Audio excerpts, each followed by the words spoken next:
15th MCQ में पूछ रहा है कि when the fluid इंटर्स lymph capillaries it is called.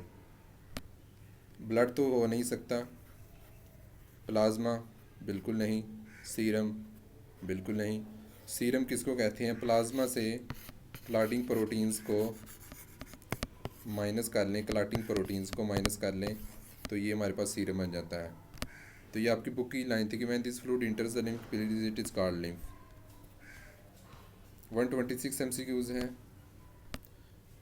The figure given below shows the type of blood cell. उसने ये ब्लड सेल की डायग्राम दे दी है, तो ये पूछ रहा है कि कौन सा है। Red blood cell, red blood cell नहीं हो सकता क्योंकि उसमें न्यूक्लियस नहीं है, और ये बता रहा है कि इसमें न्यूक्लियस है।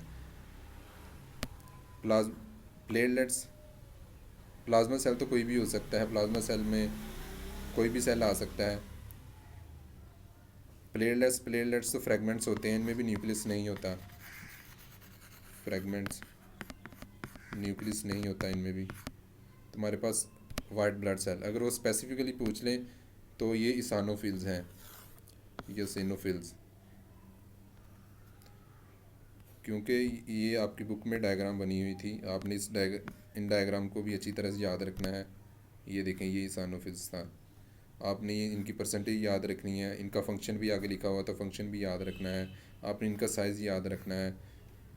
साइज़ उन्होंने 8 दिया है रेड ब्लड सेल का, तो यहाँ पे उसने लिखा है कि about twice the red blood cell, तो इसका क्या होगा 16, उसका 8 माइक्रोमीटर तो इसका 16 माइक्रोमीटर। 127th MCQs हैं।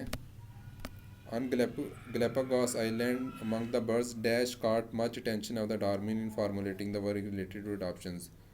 तो सबको पता है कि इसका ऑप्शन फिंचिस था, उसने फिंचिस को ऑब्जर्व किया था। अगर वो आपसे ये पूछ ले कि कितनी टाइप्स की फिंचिस को, तो Galapagos there were 13 types of finches. आपने इवोल्यूशन के चैप्टर से एक एक लाइन को रट्टा मारना है ताकि आपका इस तरह का MCQs कभी गलत ना हो। 120 MCQs है। In human female oocyte is held in second metaphase until.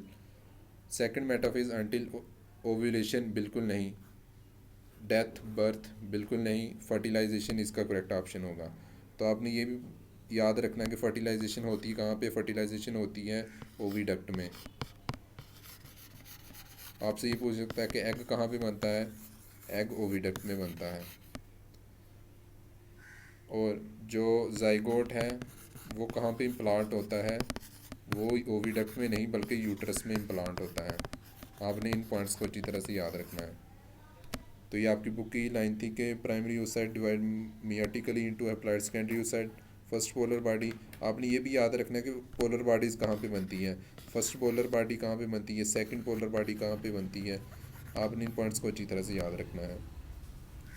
Second meiotic division in the oocyte proceed as far as metaphase. ये आपकी बुक की लाइन है, ये देखें, मेटाफेज तक, but is not completed until the oocyte is fertilized by sperm.